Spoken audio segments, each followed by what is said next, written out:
నమస్తే నేను దేవి welcome to story board. పాల నుంచి శ్మశానం దాకా దేన్ని వదలకుండా అడ్డగోలుగా బాధిస్తోంది. జీఎస్టీకి ముందు 50% నిత్యావసరాలు మాత్రమే పన్నుల పరిధిలో ఉండేవి. కానీ జీఎస్టీ వచ్చాక ఏకంగా 99% వస్తువులు పన్నుల పరిధిలోకి వచ్చేశాయి. ఆ మిగిలిన కొన్నిటికి త్వరలోనే పన్నులు వేయడం ఖాయంగా కనిపిస్తోంది. కేంద్రం తీరు చూస్తుంటే భవిష్యత్తులో పీల్చే గాలికి, నడిచే భూమికి, తాగే నీటికి జీఎస్టీ వేసినా ఆశ్చర్యపోనక్కర్లేదనే అభిప్రాయాలున్నాయి. ఒకప్పుడు పన్నులంటే ధనికులు, కార్పొరేట్ కంపెనీలకు సంబంధించిన వ్యవహారంగా ఉండేది. కానీ జీఎస్టీ వచ్చాక అడుక్కు తినేవాడు కూడా పన్ను కట్టాల్సిన దుస్థితి వచ్చింది. జీఎస్టీ వస్తే సామాన్యులకు మేలు జరుగుతుందని ఓదరగొట్టిన కేంద్రం చివరకు బతుకును భారంగా మార్చింది. కేంద్ర ప్రభుత్వం జీఎస్టీని ప్రవేశపెట్టడం వెనుక గల ఉద్దేశం ఇప్పుడు పూర్తిగా ప్రజల అనుభవంలోకి వస్తోంది. బియ్యం, తృణధాన్యాలు, పప్పులు, పాలు, పెరుగు, రొట్టె, పిండి వంటివి సామాన్యులు ప్రతిరోజు వాడే ఆహార పదార్థాలపై కూడా పన్ను భారం వేసింది. కొన్నిటిపై జీఎస్టీ పెంచడం వల్ల ఆయా వస్తువుల ధరలు కూడా పెరుగుతున్నాయి. చెంచాలు, గంటెలను కూడా వదలకుండా పన్నులు వడ్డించడం ప్రభుత్వ స్వభావాన్ని వెల్లడిస్తోంది. జీఎస్టీ ప్రవేశపెట్టి 5 ఏళ్లవుతుంది. ఈ 5 ఏళ్లలో కార్పొరేట్ సంస్థల పన్నులు తగ్గాయి. ప్రజలపై మాత్రం పన్నుల భారం పెరిగింది. ఇప్పటి వరకు జీఎస్టీ పరిధిలో లేని వాటికి క్రమంగా ఈ పన్నును వర్తింపచేయడం, తక్కువ పన్ను ఉన్న వస్తువులను మరింత ఎక్కువ భారం పడే తరగతిలోకి మార్చడం ఇక ముందు కూడా జరుగుతూనే ఉంటుందని, ఈ క్రమంలో ప్రజలపై భారం పెరుగుతూ ఉంటుందని చూస్తేనే అర్థమవుతోంది. పొద్దున్న లేచిన దగ్గర నుంచి సాయంత్రం పడుకునేటి వరకు మనం ఉపయోగించేటటువంటి ప్రతి వస్తువు మీద 12%, 18% పన్నులు వసూలు చేయడం అనేటటువంటిది ఇది చాలా ప్రజల్ని పీడించేటటువంటి కార్యక్రమంగానే దీన్ని చూసుకోవాలి. ఎప్పుడో కొంతమంది తుగ్లక్ లాంటి వ్యక్తులు ఈ రకమైనటువంటి పన్నుల్ని విపరీతంగా వేశారు ప్రజల మీద. ఈవెన్ జుట్టు మీద కూడా పన్ను వేసినటువంటి ప్రభుత్వాలను చూసాం అని చెప్పి ఎక్కడో మనం పుస్తకాల్లో చదువుకున్నాం. ఇవాళ ప్రత్యక్షంగా చూస్తున్నాం. జీఎస్టీ ద్వారా కేంద్రం చేపట్టిన మరో తిరోగమన చర్య రాష్ట్రాల హక్కులు హరించడం. జీఎస్టీ మండలి వ్యవస్థనే కేంద్ర ప్రభుత్వానికి అనుకూలంగా ఉన్నది. దీనివల్ల రాష్ట్రాలు ఆదాయం కోసం కేంద్రం మీద ఆధారపడే పరిస్థితి ఏర్పడినందున సమాఖ్య స్వభావం కూడా దెబ్బతింటోంది. పైకి ఒకే దేశం ఒకే పన్నంటూ చెబుతున్నప్పటికీ కేంద్ర ప్రభుత్వం చేతిలో ప్రజల, రాష్ట్ర ప్రయోజనాలకు విఘాతం కలిగించే అస్త్రంగా జీఎస్టీ మారిపోయింది. జీఎస్టీ వల్ల తగ్గే ఆదాయాన్ని భర్తీ చేస్తామని మొదట్లో రాష్ట్రాలకు హామీ ఇచ్చిన కేంద్రం ఆ తర్వాత మొండిచేయి చూపించింది. కరోనా కారణంగా సంభవించిన నష్టాన్ని భర్తీ చేయాల్సింది పోయి ఆ మహమ్మారిని దైవకార్యంగా పేర్కొంటూ తప్పించుకుంది. ఈ విధంగా కేంద్రం మాయమాటలతో రాష్ట్రాలకు జరిగిన మోసానికి జీఎస్టీ ఓ సంకేతంగా మారింది. పన్నుల వ్యవస్థను, మొత్తంగా ఆర్థిక నిర్ణయాధికారాలను గుప్పిట పెట్టుకుని కేంద్రం అనుసరిస్తున్న నిరంకుశ విధానం దీర్ఘకాలికంగా ప్రమాదకర పరిణామాలకు దారితీస్తోంది. ఆర్థిక నిపుణులతో, రాజకీయ పక్షాలతో, రాష్ట్రాలతో చర్చించి కేంద్రం నిర్ణయాలు తీసుకోవడం ప్రజాస్వామిక విధానం. కానీ కేంద్రం ఏకపక్ష ధోరణి వల్ల తప్పుడు నిర్ణయాలు జరిగి దేశ ఆర్థిక వ్యవస్థ అల్లకల్లోలమవుతోంది. పేదల జీవనం దుర్భరంగా మారుతోంది. చిన్న, మధ్యతరహా పరిశ్రమలు మూతపడి నిత్యావసర ధరలు పెరిగి పట్టణ, గ్రామీణ ప్రజల బతుకు భారంగా మారింది. మునుపెన్నడూ లేని విధంగా ద్రవ్యోల్బణం 30 ఏళ్ల గరిష్టానికి చేరుకుంది. దేశ స్థూల జాతీయోత్పత్తి దారుణంగా పడిపోయింది. నిరుద్యోగం పెరిగిపోయింది. ప్రజల జీవన ప్రమాణాలు, పేదరికం, నిరుద్యోగం, ఆరోగ్యం మొదలు ఏ సూచి చూసినా ప్రపంచంలోనే కడగొట్టు దేశంగా భారత్ మిగిలింది. ఇలాంటి పరిస్థితుల్లో నిత్యావసరాలపై జీఎస్టీ పెంపు పులి మీద పుట్రలా మారింది. స్కూల్ ఫీజులు కానీ, బుక్స్ మీద కూడా ప్రతి దాని మీద జీఎస్టీ. కనీసం మిడిల్ క్లాస్ వాళ్ళ కోసమైనా సరే ఈ జీఎస్టీలు అవి తగ్గిస్తే బాగుంటుందండి. రోజు తినే వాటి మీద జీఎస్టీ పెరిగిపోవడం వల్ల ఆయిల్ రేట్స్ రోజు కంపల్సరీగా ఇంట్లో కావాల్సింది రైస్, ఆయిల్, మిల్క్ ఇవి కంపల్సరీగా ఉండాలి. డాల్స్ కానీ వాటి మీద రోజు జీఎస్టీ పడిపోతుంది. జీఎస్టీ పడిపోవడం వల్ల మేము డబ్బులు ఇచ్చి కొనుక్కుని గవర్నమెంట్ కి ట్యాక్స్ కట్టుకుని రోజు బతకవలసి వస్తుంది. రోజు ట్యాక్స్ కట్టాలంటే కష్టం కదండి. ఒక 15,000 శాలరీ వస్తే 5,000 రెంట్కి పోతే ఇవన్నీ ఖర్చులు పోను, ఇంకా తినడానికి ఏముంటది? రేపొద్దున హెల్త్ బాగోపోయినా ఏం బాగోపోయినా మాకు. గుడ్ సింపుల్ ట్యాక్స్ అంటూ కేంద్ర ప్రభుత్వం గూడ్స్ అండ్ సర్వీసెస్ ట్యాక్స్ ప్రకటనలతో హోరెత్తించింది. ఈ నినాదంలో గుడ్ కేవలం పెద్ద కంపెనీలు, చార్టెడ్ అకౌంటెంట్స్కే తప్ప వినియోగదారులు, సామాన్యులకు కాదు. చిన్న వ్యాపార సంస్థలు, చివరకు రాష్ట్రాలకు కూడా అది గుడ్ కాదు. ఇటు సింపులు కాదు. వినిమయం మీద వేసే పన్ను అయినందున దీని దెబ్బ నేరుగా వినియోగదారులపైనే పడుతోంది. జీఎస్టీ కౌన్సిల్ సమావేశం జరుగుతుందంటే చాలు, దేని మీద ఎంత పన్నేస్తారు, మనం వాడే ఏ ఉత్పత్తిపై పన్ను పెంచుతారంటూ వినియోగదారులు హడలిపోయే పరిస్థితి. సమోసా కొని షాపు దగ్గర తినాలా, ఇంటికి తెచ్చుకుని తినాలా అనే సందిగ్ధంలో పడిపోతాం. అలాంటి నిర్ణయాన్నే గత నెలలో జరిగిన కౌన్సిల్ సమావేశం తీసుకుంది. సమోసా, స్వీట్ల వంటి వాటిని స్నాక్స్ కౌంటర్లో కొంటే 1% జీఎస్టీ. వాటినే ఆ షాపు, హోటల్, ఈటరీ, అవుట్లెట్లో తింటే 5% పన్ను. పిజ్జా రెస్టారెంట్లో తింటే 5%, హోమ్ డెలివరీ అయితే 18% జీఎస్టీ. క్యాసినోలు, లాటరీలు, హార్స్ రేసులపై జీఎస్టీ నిర్ణయాన్ని ఈ మీటింగ్ వాయిదా వేసింది. కానీ అంతకుముందు మినహాయింపుల జాబితాలో ఉన్న పాల ఉత్పత్తులు, బెల్లం, చేపలు, లెడ్ బల్బులు, చివరకు పెన్సిల్, షార్ప్నర్లపై కూడా 12 నుంచి 18% వరకు జీఎస్టీ విధించింది. జీఎస్టీ సంబంధించిన చాలా దారుణంగా ఉంది. ప్రతి వస్తువు మీద కూడా జీఎస్టీ పెట్టి ఇలా చేయడం అనేది కేవలం డబ్బులున్న వాళ్ళకైతే చాలా పర్వాలేదు. వాళ్ళకి మిడిల్ క్లాస్, లో మిడిల్ క్లాస్ ఫ్యామిలీస్ ఏవైతే ఉన్నాయో కేవలం జీతాల మీద ఆధారపడేటువంటి పరిస్థితిలో ఉంది. ఈ జీతాల మీద ఆధారపడి బతకడం వల్ల ఏమవుతుందంటే జీఎస్టీ పెట్టడం వల్ల కనీసం మినిమం 3-4,000 ఎక్సెస్ దీని మీద ఓన్లీ ఓసీకి పోయేటువంటి పరిస్థితి, ఎక్సెస్ బర్డెన్. విద్యార్థులు వాడే పెన్సిళ్లు, ink, sharpener, writing, drawing, printing మెటీరియల్పై 12% జీఎస్టీ విధించారు. పాఠ్యపుస్తకాలు, notebooks, work books, chart, map పేపర్లు, గ్రాఫ్ పేపర్లు, ఎక్సర్సైజ్ బుక్స్ పైన 18% జీఎస్టీ విధించి విద్యార్థుల చదువులు మరింత భారంగా మార్చారు. చివరకు కాంట్రాక్ట్ వర్కులపై కూడా 18% జీఎస్టీ ఉంది. మనిషి చచ్చాక కూడా పన్ను కట్టాల్సిందే అన్నట్టుగా ఉంది ప్రభుత్వ వైఖరి. కేవలం విద్య విషయంలోనే కాదు, ఆరోగ్య రంగాన్ని కూడా కనికరించలేదు. ఇప్పటికే మందులు, వైద్య పరికరాలపై జీఎస్టీ ఉండగా ఇప్పుడు కొత్తగా ఆసుపత్రి గది అద్దెల మీద జీఎస్టీ విధించారు. నివాస గృహాల అద్దెకిచ్చిన జీఎస్టీ కట్టి తీరాల్సిందే. కాదేది జీఎస్టీకి అనర్హమన్న రీతిలో బాధేస్తోంది కేంద్రం. పాల మీద 5% జీఎస్టీ, హాస్పిటల్లో బెడ్ రూమ్కి సంబంధించిన 5% జీఎస్టీ, హెల్త్ ఇన్సూరెన్స్ మీద ఒక 18% జీఎస్టీ అంటూ అవి ఏదైతే పేదవాడికి అవసరమైన విషయాలు ఏవైతే ఉన్నాయో వాటి మీద జీఎస్టీ పెంచుకుంటా పోతా ఉన్నారు. ఒక పక్క వజ్రాలేమో 1.5% అంట, ఇంకో పక్క జూదం ఆడితేనేమో, గ్యాంబ్లింగ్ ఆడితేనేమో వాటి మీద అసలు జీఎస్టీ లేదంట.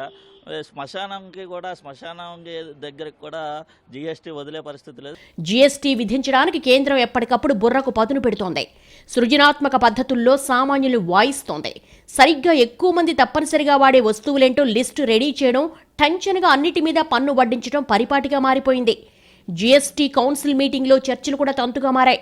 అసలు జీఎస్టీపై నిపుణుల కమిటీ ఇచ్చిన నివేదికను పట్టించుకోకుండా అధిక ఆదాయమే లక్ష్యంగా అస్తవ్యస్తంగా స్లాబులు ఖరారు చేశారు. మొదట్లో తర్వాతి మీటింగులో మారుస్తామని చెప్పినా తర్వాత ఊసే ఎత్తలేదు. ఎప్పటికప్పుడు కొత్తగా పన్ను వేయకపోతే చాలు, అదే 10,000 అన్నట్టుగా ప్రజల మైండ్ సెట్ చేశారు. లక్షలాది మంది పేదలను కేంద్రం పన్ను పోటు పొడిచింది. ప్రతి కుటుంబం నిత్యావసరాల్లో అతి ముఖ్యమైన పాలను వదలలేదు. ఉప్పు నుంచి పప్పు దాకా, పాల ప్యాకెట్ నుంచి కూరగాయల వరకు దేన్ని ఉపేక్షించారు. ఏం తినేటట్టు లేదు, ఏది కొనేటట్టు లేదు అన్నట్టుగా ఉంది కేంద్రంలోని నరేంద్ర మోడీ సర్కారు పాలనలో సగటు మనిషి జీవితం. ఒకే దేశం, ఒకే మార్కెట్, ఒకే పన్ను పేరుతో కేంద్ర రాష్ట్ర పన్నులను ఏకం చేసి ప్రతిష్టాత్మకంగా తెచ్చిన జీఎస్టీ సామాన్యుల ఉసురు తీస్తోంది. ఆరోగ్యం బాగాలేక ఆస్పత్రికి వెళ్లినా, ఊపిరాగి చచ్చిపోయినా పన్నుల నుంచి మాత్రం తప్పించుకోలేని దుస్థితి. దేశంలో చావు కూడా ఒక లగ్జరీ అయిపోయింది. ఎందుకంటే శ్మశానాలకు సంబంధించిన కాంట్రాక్టులు లేదా అక్కడ పరికరాలు వాటి మీద జీఎస్టీ అంటే 18% పెంచేశారట. మరి ఈ మధ్యన చావులు ఎక్కువ ఉన్నాయి. కోవిడ్లో చూసిన తర్వాత అబ్బా అసలు చావుల మీద మనం డబ్బులు సంపాదించుకోలేకపోయి అనుకున్నారే, మనకు తెలియదు. ఆసుపత్రి బెడ్ దగ్గర నుంచి శ్మశానంలో కాటిదాకా జీఎస్టీ వర్తిస్తోంది. మరి పాలు, పెరుగు, పెన్సిళ్లు ఇలా చెప్పుకుంటూ పోతే కాదేది జీఎస్టీకి అనర్హం అనాల్సిందే. అసలే కరోనా దెబ్బకు కుదేలైన సామాన్యుడి జేబును కేంద్రం ఇలా దర్జాగా పన్నుల పేరుతో దోచేస్తూ ఉండడంపై సర్వత్రా విమర్శలు వ్యక్తమవుతున్నాయి. ఇప్పుడు ఆ రంగం ఈ రంగం అన్న తేడా లేకుండా అన్నిటికీ పన్నుపోటు తప్పట్లేదు. ప్రస్తుతం 99% సేవలు, వస్తు ఉత్పత్తులపై జీఎస్టీ పడుతుందంటే అతిశయోక్తి కాదు. వీటిలో నిత్యావసరాలు ఎక్కువగా ఉండడం కలవరపెడుతోంది. జాతి ప్రయోజనాల కోసమే జీఎస్టీని తెచ్చామని బీజేపీ సర్కారు గొప్పలు చెప్పుకుంటున్నా ఈ ట్యాక్స్కు ముందు 50% మించి ఆయా వస్తు ఉత్పత్తులు పన్ను పరిధిలో లేవు. అంటే ఒకప్పుడు ఈ రాష్ట్రం, ఈ దేశంలో నిత్యావసర వస్తువులు ఏవైతే ఉన్నాయో వాటి మీద ట్యాక్స్ ఉండేది కాదు. రీసెంట్గా జూన్ 28, 29 తారీఖులో జరిగినటువంటి 47వ జీఎస్టీ కౌన్సిల్లో తీసుకున్నటువంటి కొన్ని నిర్ణయాలు సామాన్యుడికి నడ్డి విరిచేలా ఉన్నటువంటి మాట వాస్తవం. ఈరోజు ఉన్నటువంటి ఫాస్ట్ మూవింగ్ వరల్డ్లో మనం షాపులకు వెళ్ళి లూజ్లో ఉన్నటువంటి వస్తువుల్ని కొని తూచుకొని వాటిని ప్యాకెట్ కట్టి తీసుకెళ్లేటువంటి పరిస్థితి ఉందా? లేదు, ఆఫీస్ నుంచి ఇంటికి వెళ్తా ఉంటాం హడావుడిగా, సడన్గా ఒక సూపర్ మార్కెట్లోకి వెళ్తే ఆల్రెడీ మనకు కావాల్సింది 1 కేజీ కందిపప్పు, 2 కేజీలు మినపప్పు వాళ్ళు ప్యాకెట్లు చేసి ఉంటారు. ఆ ప్యాకెట్లు తీసుకొని మనం బిల్లింగ్ కౌంటర్కి వెళ్తున్నాం, బిల్ పే చేసి వెళ్ళిపోతున్నటువంటి పరిస్థితి. అలాంటి వాటిని ప్రీ ప్యాకేజ్ లేబుల్డ్ గూడ్స్ కింద కన్సిడర్ చేసి బియ్యము, పప్పు ధాన్యాలు, గోధుమలు, గోధుమ పిండి ఇలాంటి వాటి మీద కూడా 5% ట్యాక్స్ వేయడం అనేది ఆలోచించాల్సినటువంటి విషయం. ఉదయం నిద్ర లేచినప్పటి నుంచి పడుకునేదాకా సగటు మనిషికి అవసరమైన ప్రతి దానిపై జీఎస్టీ పడుతోంది. ఫలితంగా ఏది కొనాలన్నా సామాన్యుడికి పెనుభారంగా పరిణమించింది. కేంద్రం అనుసరిస్తున్న ఆర్థిక విధానాలు దేశంలో ఆర్థిక అసమానతలకు దారితీస్తున్నాయి. సంపన్నులు మరింత సంపదను పోగేసుకుంటుండగా పేదలు మరింత పేదలుగా మారిపోతున్నారు. అన్నిటికంటే ముఖ్యంగా మధ్యతరగతి వర్గాలు క్రమేణా పేదరికంలోకి జారుకుంటున్నాయి. పరిస్థితులు ఇలాగే కొనసాగితే దేశ ఆర్థిక వ్యవస్థ మరింత ప్రమాదకరంగా మారడం ఖాయమని ఆర్థిక నిపుణులు హెచ్చరిస్తున్నారు. సామాన్యుడికి మేలు చేసేందుకే జీఎస్టీని తీసుకొస్తున్నట్టు 5 ఏళ్ల క్రితం ప్రధాని మోడీ ప్రకటించారు. ధాన్యాలు, పెరుగు, లస్సీ వాటన్నిటికీ జీఎస్టీ నుంచి మినహాయింపిస్తున్నామన్నారు. కానీ దేన్ని వదలట్లేదు. ఇప్పటికే చింతపండు, చక్కెర, వంట నూనెలు తదితరన్నిటిపైన జీఎస్టీ విధించి సామాన్యుడు బతకలేని దుస్థితిని తీసుకొచ్చారు. ఇప్పుడు పసిపిల్లల నోటికాడి పాలను ఉపేక్షించలేదు. पहले गेहूं, चावल, दही, लच्छी, छाछ इस पर भी टैक्स लगता था. आज ये सब जीएसटी के बाद टैक्स फ्री हो गए. పెరుగు, లస్సీ, బటర్ మిల్క్ వంటి ప్రీ ప్యాక్డ్, ప్రీ లేబుడ్ పాల ఉత్పత్తులపై 5% జీఎస్టీని వేశారు. అంతేకాక డైరీ మిల్లింగ్ మిషనరీపై జీఎస్టీని 12% నుంచి 18% పెంచారు. ఈ నిర్ణయాలతో పాలు, పెరుగు, లస్సీ, బటర్ మిల్క్ వంటి వాటి కోసం ప్రతి కుటుంబం కనీసం 10 నుంచి 15% అదనంగా చెల్లించాల్సి వస్తోంది. ఇప్పటికే పశువుల మేత దగ్గర నుంచి అన్ని రకాల వస్తువుల ధరలు పెరిగాయి. ఈ జీఎస్టీతో వినియోగదారులపై భారం పెరిగినా ఉత్పత్తిదారులకు మాత్రం రూపాయి కూడా లాభం రాదు. ఇది పేదల జేబులను కొట్టి ప్రభుత్వ ఖజానా నింపుకోవడమే. బీజేపీ ప్రభుత్వ నిర్ణయంతో సహకార రంగంలో ఉన్న డైరీ రంగం పూర్తిగా దెబ్బతింటోందని, పెద్ద పెద్ద సంస్థలు మాత్రమే నిలబడతాయనే ఆందోళన వ్యక్తమవుతోంది. పాల రంగం మొత్తం కార్పొరేట్ వశమవుతోందని ఆర్థికవేత్తలు అంటున్నారు. సగటు మనిషి రోజువారీగా ఉపయోగించే వాటిపైనే కేంద్రం పన్నులు వేస్తోంది. దీంతో ఇంటి బడ్జెట్ తల్లకిందులవుతోంది. కిలో పెరుగు ధరే 3 నుంచి 4 రూపాయలు పెరిగింది. ఇక లెదర్ ఉత్పత్తులపై జీఎస్టీ భారంతో సామాన్యులు చెప్పులు తొడుక్కునే స్వేచ్ఛ కూడా లేకుండా పోతోంది. రైతు ప్రభుత్వమని చెప్పుకునే మోదీ అన్నదాతలను కోలుకోలేని దెబ్బతీశారు. విత్తనాలు, పప్పు దినుసుల శుద్ధికి, గ్రేడ్ చేయడానికి ఉపయోగించే యంత్రాలు, మిల్లుల్లో వాడే యంత్రాలకు పన్నుపోటు పడింది. మరి అసలే కోవిడ్తో ఆర్థికంగా చితికిపోయిన హోటల్ రంగాన్ని చిదిమేశారు. చిన్నపాటి హోటళ్లలో 1000 రూపాయల వరకు ఉన్న రూమ్లపై 12% పన్ను విధించారు. వంటింట్లో ఉపయోగించే స్పూన్లు, ఫోర్కులపైన పన్నేశారు. చివరకు స్కూల్ పిల్లలను సైతం వదలలేదు. పెన్సిళ్లు, షార్ప్నర్లు వంటి వాటిపైన జీఎస్టీ వచ్చి పడింది.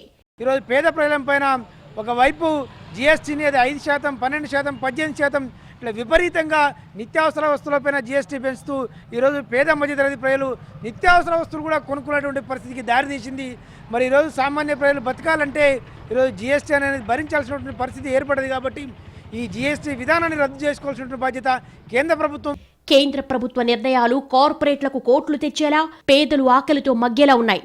ఒకప్పటితో పోలిస్తే కొనుగోలు శక్తి చాలా వరకు తగ్గిపోయింది. నిజానికి బ్రాండెడ్ నిత్యావసరాలు మార్కెట్లో అధిక ధరలుంటాయి. ప్యాక్ చేసిన వస్తువులే నాణ్యతగా ఉంటాయని కేంద్రం ప్రజల్లో ఓ నమ్మకాన్ని కలిగించింది. మొదట ప్యాకింగ్ విధానాన్ని బాగా మార్కెట్లోకి తీసుకొచ్చింది. అప్పట్నుంచి కిరాణా షాపుల్లో సైతం ప్యాకింగ్ చేసి అమ్మకాలు ప్రారంభించారు. ప్రస్తుతం ప్యాకింగ్ చేసిన నిత్యావసరాలపై 5% జీఎస్టీ విధించారు. ఫలితంగా వ్యాపారులిక ప్యాకింగ్ చెయ్యరు. ప్రజలు కార్పొరేట్ దుకాణాల్లోని ప్యాకింగ్ చేసిన వాటిని కొనుగోలు చేస్తారు. దీనివల్ల చిరు వ్యాపారులు నలిగిపోయే అవకాశం ఉంది. గత 8 ఏళ్లలో నిత్యావసరాల అమాంతం పెరిగాయి. పేదరికం పెరిగిపోయిందని సూచీలన్నీ చెప్తున్నాయి. ద్రవ్యోల్బణం 6% దాటొద్దనేది రిజర్వ్ బ్యాంకు లక్ష్యం. కానీ ప్రస్తుతం దేశంలో రైటైల్ ద్రవ్యోల్బణం 7.01% ఉంది.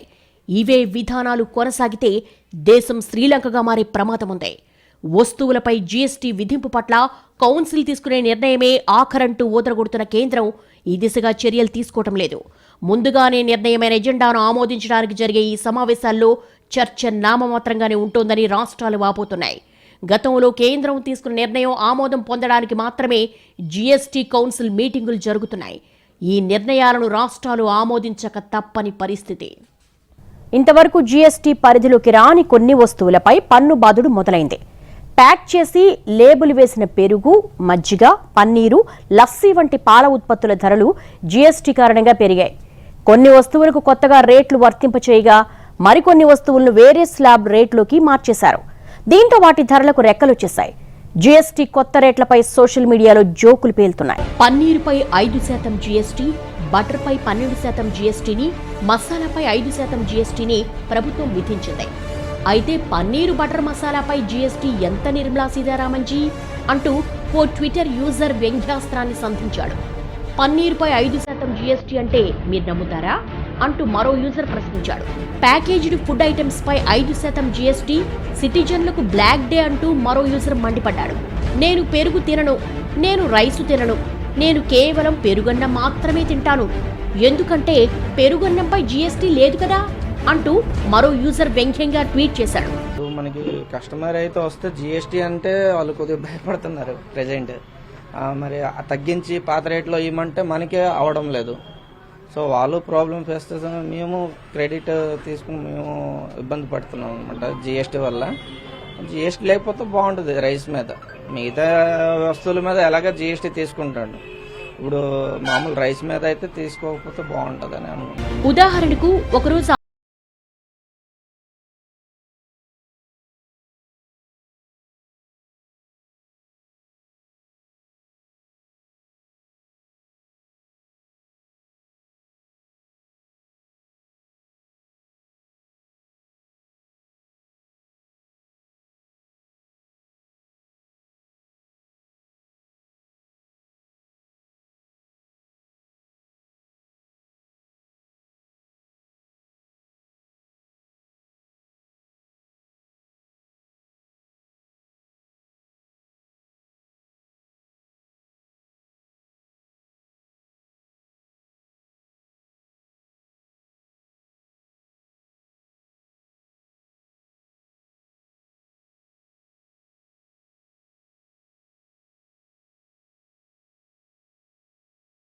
వైపు కరోనా సైడ్ నుండి చాలా ఇబ్బందులు పడుతున్నాము.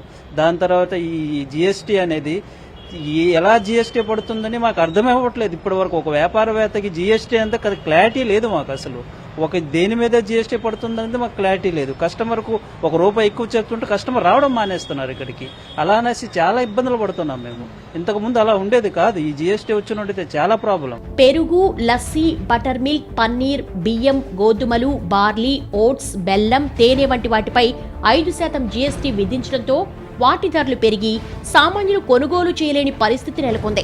గతంలో 5,000 లోపున్న ఆసుపత్రుల గదుల అద్దెపై 5%, ₹1,000 లోపున్న హోటల్ రూముల అద్దెపై 12% జీఎస్టీ విధించారు. ఆర్థిక లావాదేవీల్లో కీలకమైన బ్యాంకు చెక్కులపై 18% జీఎస్టీ విధించడం తీవ్ర ప్రభావం చూపనుంది. నిత్యావసరాలపై జీఎస్టీని చూసిన తర్వాత తినడం కూడా దేశసేవే అని సరిపెట్టుకోవాలేమో. పన్నుల వ్యవస్థలో ఉండాల్సిన ఔచిత్యాన్ని గాలి కొదిలేసిన కేంద్రం దారిదోపిడీ తరహాలో జీఎస్టీ విధిస్తోందనే విమర్శలున్నాయి. ఈ పన్నులు ఇలాగే పెంచుకుంటూ పోతే చివరకు ప్రజలు తిరగబడే పరిస్థితి వస్తుందన్న హెచ్చరికలున్నాయి. అయితే నెల నెలా 1,00,000 కోట్ల జీఎస్టీ వసూళ్ల మైకంలో ఉన్న ప్రభుత్వం ఈ వార్నింగులు పట్టించుకునే పరిస్థితి లేదు. భవిష్యత్ సంగతి దేవుడెరుగు, సాగినంతకాలం దండుకుందామనే ధోరణి కనిపిస్తోంది. జీఎస్టీ వచ్చాక పన్నులు తగ్గుతాయనుకుంటే పాత రోజులే బాగున్నాయనేలా బాధేస్తోంది కేంద్రం. మొదట్లో జీఎస్టీని సమర్థించిన ఆర్థికవేత్తలు కూడా ఇప్పుడు కేంద్రం తీరు చూసి మొత్తుకుంటున్నారు. ప్రపంచంలో చాలా దేశాల్లో జీఎస్టీ ఉంది, కానీ ఎక్కడా లేనంత సంక్లిష్టత ఇండియాలో ఉంది. పన్ను వేసేటప్పుడు సామాన్యులు, ధనికులు వాడే వస్తువులు, నిత్యావసరాలు, లగ్జరీ అనే కొలమానాలు చూసుకోవాలి. కానీ కేంద్రం అన్నీ మర్చిపోయింది. ఏ వస్తువు పన్ను పరిధికి బయట ఉండకూడదనే దృఢ సంకల్పంతో ముందడిగేస్తోంది. సామాన్య పౌరుడు ఏది కొనలేని పరిస్థితి ఉన్నారు. మరి ఏది కొన్నా భారం అయిపోయింది. సామాన్య నడిపించే విధంగా ఈరోజు జీఎస్టీ పెంచడం వల్ల అయ్యేటువంటి పాలు, పెరుగు, నెయ్యి, కారం, ఉప్పు, పప్పు, బియ్యం అన్నిటి మీద భారం పడి ఏది కొనాలన్న స్థిరమైపోయి ఈరోజు ఉపాసం పడే పరిస్థితి సామాన్య పౌరులకు వచ్చింది. ట్యాక్సులు కట్టే వాళ్ళందరూ దేశభక్తులని ఇప్పటికే ప్రచారం చేస్తున్న కేంద్రం ప్రజలందరినీ బలవంతంగా అయిన దేశభక్తులుగా మార్చాలని కంకణం కట్టుకున్నట్టు కనిపిస్తోంది. గోధుమలపై పన్ను వేయడంతో ఆగకుండా రోటీ, చపాతీకో పన్ను, పరోటాకు మరో పన్ను వేయడంపై కూడా సెటైర్లు పేలుతున్నాయి. వచ్చే జీఎస్టీ సమావేశానికి ఇంకేం వింతలు చూడాల్సి వస్తుందని జనం భయపడుతున్నారు. ఆదాయం పెంచుకోవడంపై దృష్టి పెట్టని కేంద్రం జీఎస్టీ విషయంలో మాత్రం వినూత్న పద్ధతులకు తెరతీస్తోంది. ఎవరేమనుకున్నా పర్లేదన్నట్టుగా వ్యవహరిస్తోంది. గతంలో కాబూలీవాలాలు, ఇప్పుడు మైక్రో ఫైనాన్స్, రుణ యాప్లను మించిపోయి జీఎస్టీ పేరుతో వేధిస్తోంది కేంద్రం. ప్రభుత్వం ఇంత నిర్దాక్షిణ్యంగా పన్నులు వసూలు చేయడం దీర్ఘకాలంలో ఆర్థిక అనారోగ్యానికి దారితీస్తుందన్న హెచ్చరికలున్నాయి. పన్నులు ఎలా విధించాలనే విషయంలో చాలా రకాల ఆర్థిక సూత్రాలు, సిద్ధాంతాలు ఉన్నాయి. కానీ జీఎస్టీ మాత్రం ఏ సూత్రానికి అందడం లేదు. అసలు భవిష్యత్తులో జీఎస్టీని ఏ స్థాయిలో విస్తరిస్తారో అన్న భయాలు కూడా ఉన్నాయి. ప్రస్తుతం బయట కొనుక్కుని తినే వస్తువులపై పన్నేస్తున్నారు. తర్వాత ఇంట్లో చేసుకునే వంటపై కూడా జీఎస్టీ విధించినా ఆశ్చర్యపోనక్కర్లేదనే విశ్లేషణలున్నాయి.